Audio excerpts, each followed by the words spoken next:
अब आप बताइए, नरेंद्र मोदी क्या प्रधानमंत्री मानती है? मैं तो नहीं मानता उसे प्रधानमंत्री। वो तो 240 सीटों पे बैठा हुआ है और जबरदस्ती का प्रधानमंत्री है। जातिवाद इनके पिताजी के घर से हुआ या हमारे पिताजी के घर से? एक मिनट, जातिवाद इनसे पूछो चालू हुआ हुआ। नहीं, जातिवाद मेरे पिताजी से घर से हुआ और इनके पिताजी के घर से हुआ। ठीक है, इसलिए हुआ कि मैं जिस जात में पैदा हुआ हूँ, ठीक है, मेरा बाप उस जात से जाना जाता है। ठीक है, जो जिस जाति में जनता कहती जात। बसपा थोड़ो है। आपने क्या फैसला लिया है? चुनाव आने वाला है, बिहारी वाजपेयी के बाद अगर भाजपा में कोई दूसरा रूप है तो केवल राजनाथ सिंह है। उत्तर प्रदेश की 10 विधानसभा सीटों पर उपचुनाव होना है और ये उपचुनाव 2027 के लिए विधानसभा चुनाव के लिए बेहद ही अहम माना जा रहा है। ये एक लिटमस टेस्ट के रूप में देखा जा रहा है। ऐसे में सभी पार्टियां पूरी तरह से तैयारी कर रहे हैं।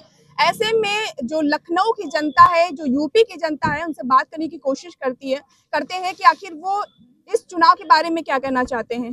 चुनाव होना है, क्या कहना चाहेंगे?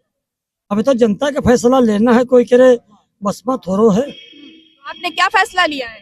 चुनाव आने वाला है, अबे फैसला तो वहाँ जहाँ 10 चुनाव उप लेने वाली है तो जनता उपचुनाव फैसला लेगी। कौन सी पार्टी का काम सही लग रहा है? अरे सही तो काम सबसे अच्छा राजनाथ सिंह जी का लग रहा है। अगर मीडिया के चैनल के लोग थोड़ा उनका सहयोग दे दे। कैसे सहयोग दें? अरे सहयोग का प्रधानमंत्री अगर राजनाथ सिंह जी होती तो देश का दुर्दशा तो बनाइए ना उनको। अरे हम लोग तो बार बार मांग कर रहे हैं कि अटल बिहारी वाजपेयी के बाद अगर भाजपा में कोई दूसरा रूप है तो केवल राजनाथ सिंह है। क्या कहा वहाँ पर? जब आपने कहा तो अब क्या कहा गया आपसे? अरे हम लोगों ने अनुरोध किया है चैनल के ही माध्यम से कि अटल बिहारी वाजपेयी जी की विचारधारा की और हिंदू मुस्लिम सिख ईसाई को लेकर चलने अगर भारतीय जनता पार्टी में कोई है तो माननीय राजनाथ सिंह है, जो हर वर्ग हर समाज का नेतृत्व किया जाए। और ये 10 चुनाव अगर माननीय राजनाथ सिंह जी के नेतृत्व में ना हुए तो कहीं न कहीं भाजपा की नैया फंस जाएगी। योगी जी समझ में नहीं आते हैं क्या? देखिए, योगी जी की जितनी राजनाथ सिंह जी की उम्र है उतनी, जितनी राजनाथ सिंह जी की राजनीति है उतनी योगी जी की उम्र है। योगी जीरो टॉलरेंस की नीति पर काम कर रहे हैं योगी जी। जीरो टॉलरेंस की नीति पर काम कर रहे हैं योगी जी। देखिए, योगी जी एक प्रदेश के मुख्यमंत्री है और गोरख धाम के पीठ मतलब एक महंत है, उनका उसमें तो सम्मान किया जाता है।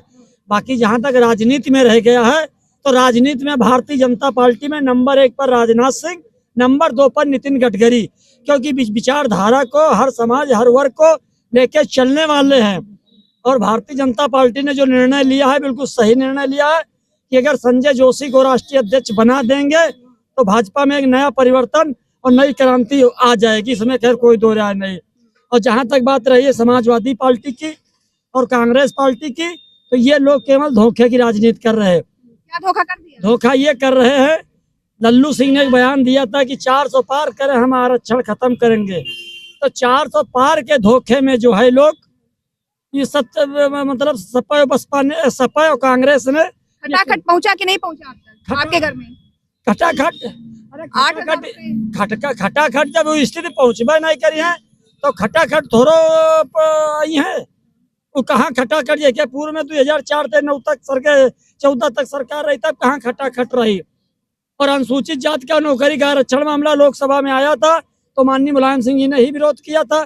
दूसरी चीज एक हम आपको और बताते हैं, 1989 में इमाम बुखारी साहब ने जो है जामा मस्जिद से ऐलान किया था कि कांग्रेस की छुट्टी करो, और कांग्रेस की नहीं मुसलमान समाजवादी कांग्रेस दोनों की छुट्टी करने जा रहे हैं, क्योंकि मुसलमान अपनी हिस्सेदारी की बात कर रहे हैं कि हमको अब हिस्सा चाहिए, हिस्सा चाहिए, बिल्कुल हिस्सा चाहिए। हमका मुसलमान में जो चोर और डकैत है उनका टिकट देकर विधायक सांसद न बनो, हमका हिस्सेदारी दो, हमका रिजर्वेशन। अच्छा, अयोध्या में अवधेश प्रसाद वहाँ सांसद बने, क्या कहना है? बीजेपी को जीतना चाहिए था लोगों के हिसाब से। अरे भाई, राम का गढ़ हमेशा जो है केवल लल्लू सिंह की कमी से अयोध्या नहीं पूरा प्रदेश। अवधेश प्रसाद की बात कर रहे हैं जी, अवधेश प्रसाद की बात कर रहे हैं, सपा सांसद अवधेश जी एक लीडर हैं। अवधेश जी 9 बार के विधायक। तो वहाँ पर बीजेपी क्यों नहीं जीती? अरे तो जनता का मूड है, बस वही कहा कि हम 400 पार जाएंगे, आरक्षण में संशोधन करेंगे, तो जनता ने उनका ही संशोधन लल्लू सिंह का ही कर दिया। वो जनता क्या क्या संशोधन करेंगे? लल्लू जी का नाम ज्यादा लेते हैं। सर, आप कुछ कहना चाहेंगे? उत्तर प्रदेश की राजनीति को किस तरह से देखते हैं? उत्तर प्रदेश की राजनीति बस उनका लड़का एमपी बन जाए, उनका लड़का एमपी बन जाए। आम कार्यकर्ता उनका झोला और झाड़ू उठाए बस, और यही राजनीति है, और कोई राजनीति नहीं है। सांसद बन चुके हैं अवधेश प्रसाद जी, लगता है वहां पर विकास कार्य होगा? और उनके सांसद बनने के बाद भी वहां पर रेप केस हुआ एक युवती के साथ। देखिए, रेप का जो मैटर है वो जांच का विषय है। इस पे तो क्यों होता है ना, क्यों होता है? देखिए, अब आपको क्या बताऊं, रेप तो हर गली गली हो रहा है। अब नहीं बताइए, होना चाहिए ना। अब नहीं, अब ये बताइए, अब भी एक लड़का जो है हरदोई का लड़का रहने वाला है, हरदोई के रहने वाला लड़का, ठीक है, और आजमगढ़ में उसको मुकदमा, वो भी, वो क्या नाम है, क्या होता है, वो मुकदमा किया गया आजमगढ़ में। बताइए, हरदोई का लड़का आजमगढ़ में क्या कर रहा है, और उसको मुकदमा किया गया, वो भी उस पे वो गुंडा एक्ट लगाया गया है। तो ये सरकार कब किसको कहाँ डालेगी, कोई भरोसा नहीं। आपके हिसाब से कौन सी सरकार सही है? देखिए, सरकार सब अच्छी हैं और सब अच्छे हैं, बशर्ते हैं कि सब अपने बेटे को रोजगार देना बंद कर दें, उन कार्यकर्ताओं के लिए काम करना शुरू कर दें, वो सब अच्छे हो जाएंगे। अब इस जातिवाद चालू कहाँ से? जातिवाद इनके पिताजी के घर से हुआ, या हमारे पिताजी के घर से? एक मिनट, जातिवाद इनसे पूछो चालू हुआ। कहाँ से हुआ? नहीं, जातिवाद मेरे पिताजी से घर से हुआ और इनके पिताजी के घर से हुआ, ठीक है। इसलिए हुआ कि मैं जिस जात में पैदा हुआ हूँ, ठीक है, मेरा बाप उस जात से जाना जाता है, ठीक है। जो जिस जाति में पैदा जनता कहती है होगा, जातवाद करती है। मैं नहीं, ये क्या मतलब है? आपको जनता खुद कर रही है बात। भाई, जात के जात और जाति जनगणना की बार बार मांग कर रहा है कि जिसकी जितनी भागीदारी उतनी हिस्सेदारी, जब तक जाति जनगणना नहीं होगी तब तक सामाजिक न्याय नहीं मिल सकता है। वो चाहे हिंदू हो, हिंदू अगर अपने धर्म में अगर पैदा होगा तो हिंदू भी बताएगा, मुसलमान अगर अपने धर्म में पैदा तो ये जाति अपने परिवार से ही तो पैदा होता है।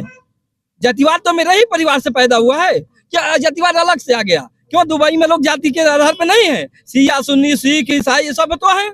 तो ये जाति का मैटर ही नहीं है।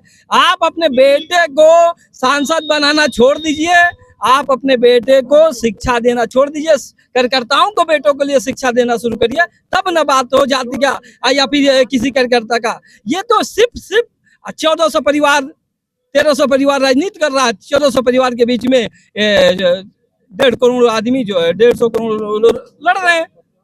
तो ये बात अब जात या जात के आधार पर नहीं है। सिर्फ अगर आज के डेट में अपने नेता अपने बेटों को एमपी एमएलए विधायक मंत्री सांसद और ब्लॉक प्रमुख बनाना छोड़ दे, जिला पंचायत अध्यक्ष बनाना शुरू कर दे, ये जाति ही खत्म हो जाएगी, ये बात ही खत्म हो जाएगा, तब विकास की बात होगी। तो ये जात, देखिए, जात किसी की पर्सनली प्रॉपर्टी नहीं है, ना किसी हिंदू का है, ना किसी के धर्म का है, ना किसी बिरादरी का है। ये जात जिस जात धर्म में पैदा हो गए, उस जात, मेरे बाप अगर मेरे हमको पैदा किया है यादव परिवार में तो मैं यादव हूँ, कोई ठाकुर परिवार में पैदा हुआ तो ठाकुर है, और कोई मुसलमान अगर अपने धर्म में पैदा हुआ तो धर्म है ही, ठीक है। धर्म और जात को आप कहीं दूर दूर तक नहीं हटा सकती। दादाजी से भी बात कर लेते हैं। दादाजी क्या बोलना चाह रहे हैं? क्या चीज है प्रश्न? उपचुनाव हमारा मुद्दा है जो 10 विधानसभा सीटों पर हो रहा है। क्या लगता है कि जो उपचुनाव हो रहा है आगे विधानसभा चुनाव के लिए सही रहेगा? एक आप बोल लीजिए, इन्हीं से पूछ लीजिए पहले। आप बोलिए। देखिए मैम, 2024 के जो नतीजे हैं, मुझे लगता है कि देश की जनता ने एक जो मैंडेट दिया है आपको, देश को, सॉरी बीजेपी को, वही हम उसी आधार पर हमको समझना चाहिए कि 10 सीटों पर भी, क्योंकि भाजपा चाहे वो दिल्ली की सरकार हो चाहे वो प्रदेश की सरकार हो, शिक्षा, रोजगार, स्वास्थ्य, नौकरियां, महंगाई, सुरक्षा पर तो इन्होंने कभी कोई बात की नहीं है।